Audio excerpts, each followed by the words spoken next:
का हृदय तर्क से नहीं, कहानियों और अनुभवों से बदलता है। इसलिए मैं तुम्हें कुछ कथाएं सुनाऊंगा जो तुम्हारे मन में गहराई से उतरेंगी और तुम्हें जीवन का सत्य दिखाएंगी। सबसे पहली कथा एक लकड़हारे की है।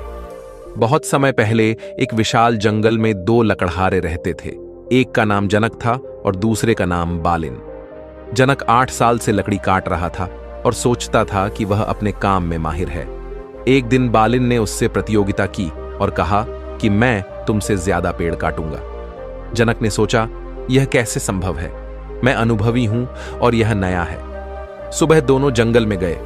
जनक लगातार बिना रुके कुल्हाड़ी चलाता रहा, जबकि बालिन बीच बीच में रुकता था। शाम तक जब गिनती हुई तो पाया गया कि बालिन ने जनक से 2 गुने पेड़ काटे।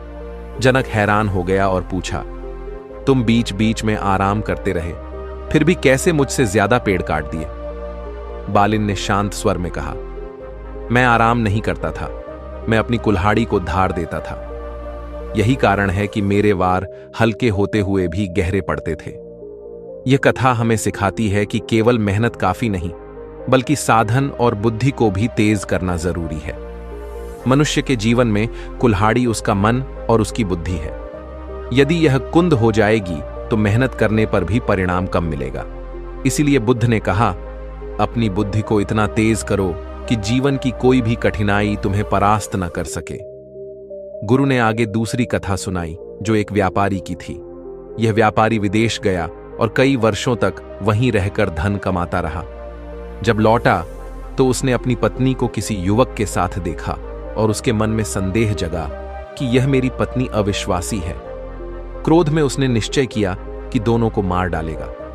लेकिन तभी उसकी दृष्टि दीवार पर लिखे एक श्लोक पर पड़ी, जिसमें लिखा था, सहसा किया गया निर्णय प्रायः विपत्ति का कारण बनता है। विवेक से किया गया निर्णय ही समृद्धि लाता है। व्यापारी ने रुककर विचार किया और दरवाजा खटखटाया।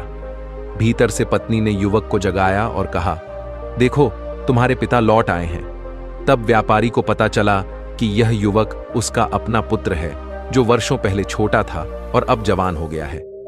व्यापारी की आंखों में आंसू आ गए। उसे समझ आया कि संदेह जीवन को नष्ट कर देता है। यही कारण है कि बुद्ध कहते हैं, विवेक ही सबसे बड़ा हथियार है। गुरु ने तीसरी कथा सुनाई जो चंदनपुर के राजा की थी। राजा चाहता था कि सभी धर्म एकमत हो जाएं। उसने सब विद्वानों को बुलाकर कहा, तुम सब धर्म और दर्शन की चर्चा करो और एक निष्कर्ष पर पहुंचो। कई दिनों तक बहस होती रही, पर एकमत न हो सके।